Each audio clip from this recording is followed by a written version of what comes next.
Namaskar.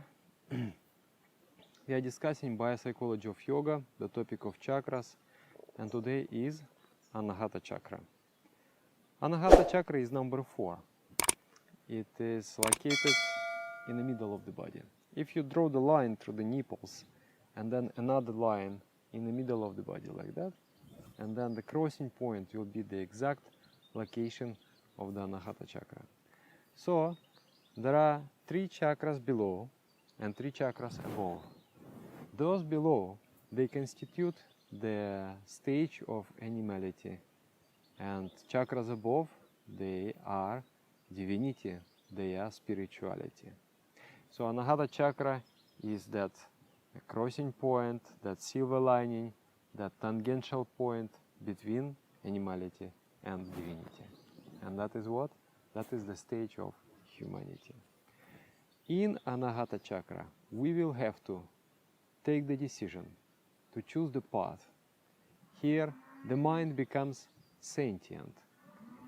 Maybe you heard that concept that within the body, the 3 forces are manifest. Those forces called Tamaguna, static principle, Rajaguna, mutative principle, or dynamic principle, and Sattvaguna, sentient principle, subtle force. Those forces, they are creative forces of nature. I will not talk much about them because it is entirely another topic, it is quite big. But I will say that Tamaguna, the static principles, works in the 3 lower chakras, from the point of Muladhara to Manipura. Then, between the Manipura and Anahata chakra is the region of Rajaguna, mutative principles, dynamic principle. And then finally, from Anahata chakra up to Agya chakra, there is a domain, the sphere of sentienthood, the sentient force. So what does it mean that mind becomes sentient? Mind here becomes self-aware. It is becoming capable of making its own choices. So here, at the level, once we reach that sentienthood, and once we acquire the ability of free choice, then we will have to decide whether to move further along the path of evolution or turn back and degenerate to the stage of animality. So the main characteristic of Anahata chakra is that decision power. Here at Anahata chakra, we will have to decide, we will have to choose our path, we have to choose our destiny. That is why this center becomes the most important, most essential in spirituality. My spiritual master has said, humanity is, in its fullest sense, is a divinity. So humanity becomes divinity. By entering Anahata chakra, we enter the domain of spirituality. The spirituality here is in a very rudimentary stage. It is very basic. But from here it starts.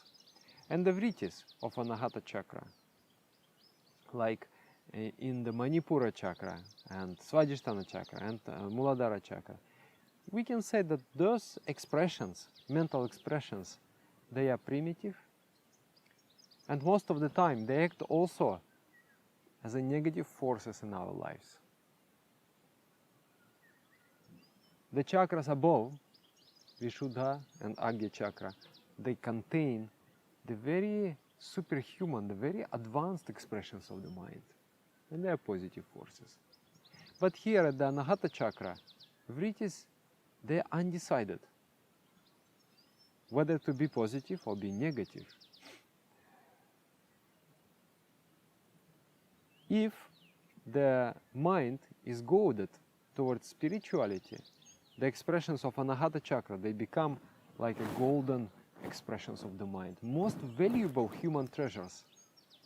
And if the mind moves towards physicality, to the mundanity, those very emotions, they become very mundane, and finally they lead also to degeneration.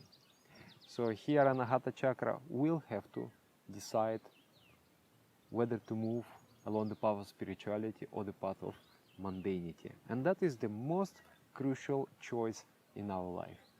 So the health of Anahata chakra is extremely important. Is extremely important because either the new dawn of spirituality or the worn out skeleton of the past, the death itself, because degeneration means death. Eventually it means self-destruction. Yeah, in spirituality, the value of Anahata chakra is immense. Let us explore this center. I will explain the basic idea about Anahata, then we will explore very deeply in details the vrittis, the expressions of the mind on this level, and then finally we will talk about the methods, how does the yoga transforms this center. And I have seen it with my own eyes, that people who start practicing the exercises, the practices, the meditations of the complete holistic system of yoga, how they blossom, how they transform into something almost superhuman. Humanly superhuman, I would say. Yeah, I've seen it with my own eyes. I see it today, I've seen it yesterday, I will see it tomorrow. So, and then, yeah, in the end I will explain the techniques to open up Anahata chakra. Okay, let us start with the overview. Anahata. Anahata refers, the name refers to Anahata Nada. What is Anahata Nada? It is a mystical experience. There is a sound, subtle sound.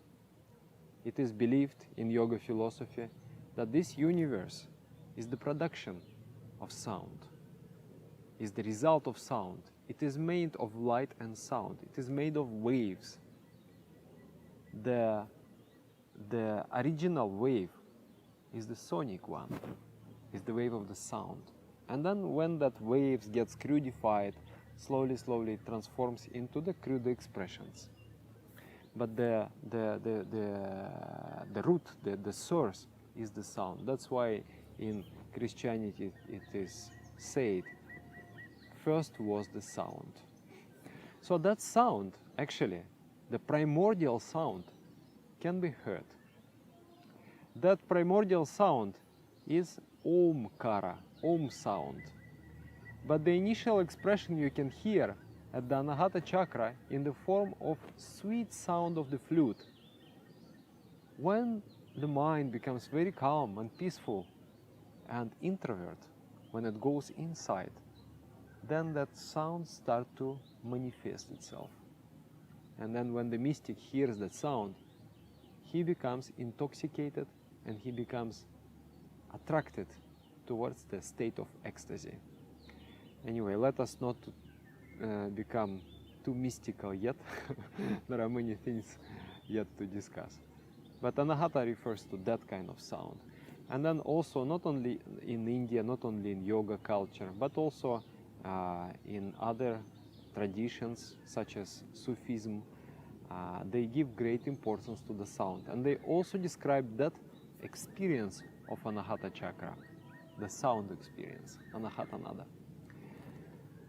Anahata is controlling air element of the body. What is air element? It is not oxygen, hydrogen, CO2, nitrogen. It is nothing like that. None of those gases. Air element means subtle energy that works within the body. It is unseen, and it is performing a number of vital functions, such as function of breathing, function of hunger, It puts us to sleep from wakefulness, and so on. There are 10 vital airs with different functions. Prana, Apana, Samana, Vyana, Udana, Naga, Kurma, Krikara, Devadatta, Dhananjaya. These airs are there. Airs, they're described like airs. Actually, it is subtle energies working within. I will give another class on prana, and it is very interesting class because knowing that energy, it is on the border of miracle, no? But today it will be enough just to say that this vital energy, which is in Sanskrit, this collective name of all those 10 energies, is called pranaha. And in China they call it chi. So this pranaha, vital energy of the body, exercises a great amount of influence over the mind. If the pranaha is restless, irregular, the mind becomes restless. The mind loses all its higher capabilities. The mind cannot think, cannot concentrate, cannot memorize, cannot remember, and then intuition also becomes absent. When the prana becomes calmed down, then the mind becomes sharp. I've seen it with my eyes, you know, the examples of people who are controlling this prana. Anyway, by saying this, I just wanted to say that since Anahata chakra controlling that air element, then in Anahata chakra there is a key to control the mind. There is a key to control the mind. Also, at the physical level, anyway, later a little bit I'll tell, the animal symbolism of the chakra is antelope. Antelope is kind of deer or what it, yeah, antelope with the horns. It is a nice animal, very light, very beautiful. There is no barbarism in it. It is very gentle, but it is also very cautious. It moves. The moment it is here, next moment it is there. It doesn't stay at one place. It moves like a wind. Anahata chakra is like that. Anahata chakra has to move. It is gentle, but it has to move because it is constantly taking a complex decisions about our actions, about our thoughts. The moods of Anahata chakra changes all the time. It is very mobile. It is trying to adjust with the changing environment and trying to find the proper path. So that is antelope nature of Anahata chakra. And then in the mandala of Anahata chakra here, mandala means circle. In the circle of Anahata chakra there is a gland. That gland is called thymus. When I read about that gland, I was so surprised how the function of that gland is so much in tune with the mental function of Anahata chakra. Thymus gland is a part of immune system. When we are born, it is big like that. And then we are 70 years or 80 years old, that gland almost disappears. There is a gradual involution of the gland as we grow. Slowly it is transformed into the fat tissue and it is gone, is no more. So what does that gland do? That gland is the training center for the immune system. The blood cells in thymus gland are turned into the killer cells, into the police and soldiers of our body. There they are trained. How they are trained? They are transmitted the ability to discriminate between right and wrong. They will have to find many pathogens within the body. Our immune system is so smart, it can distinguish about 1 million pathogens, microbes, viruses, and also inner anomalies, inner troubles, such as cancer cells. You know, the cancer, the news is that we all have cancer. Many times in our life we had cancer. The cancer cells are constantly produced within our body. But since the immune system is strong, they are destroyed before they can form dangerous tumors. So, I was talking about this immune system. That immune system, the cells, they're trained how to find the enemies within the structure. So, they're trained to see and understand the evil. And then another function, there is a positive selection. First, after the training is complete, then all those T cells, you know, all those cadets of the police, they come for testing. And then they're tested. If you learned how to see the evil, how to destroy the evil, then, okay, you pass. Those who didn't learn, they are destroyed. And then another test is there. It's called negative selection. Those, the cells have to show the ability to see their own organs, their own body, and their own immune system, and not to attack the good ones. And if they didn't learn that, they also destroyed. So this is exactly the way our conscience works. The choice of the path. We have to understand what is right and what is wrong, and then take the right path. So, immune system is a reflection of really the Anahata chakra of the mental level. Anahata chakra exercise the great amount of influence over our immune system. Some doctors believe that 90% of our diseases are mental, psychic, psychosomatic diseases. Means they start from the mind and then slowly they come to the level of the physicality. They express as the physical illnesses. Even we can say, of course, there are microbes, viruses, but some people, they catch disease and some people do not. Just recently we had a story.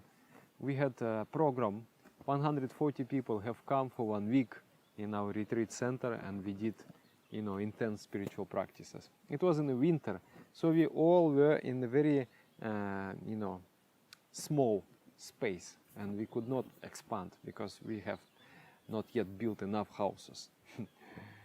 We were happy, but some people came sick. Now next year I'm going to build, you know, a special house for those who are sick. I will put there. So some people came sick, and then slowly it was a powerful virus, and that virus started to spread and spread and spread and spread, and people were, you know, down one after another, and I was just like, oh, what's going on? And then at one day, and I have to, you know, as a host, I have to take care for people. I have to also, as a teacher, I have to guide them in meditation and do so many functions. But one day I felt, I'm falling sick. I'm going to be sick. At that moment I remember some switch went in my mind. I thought, no, I cannot, I have no right to become sick, and I will not become sick. I will not do it. There was this decision. There was like a turning point. I was already, you know, the fever started to come and all.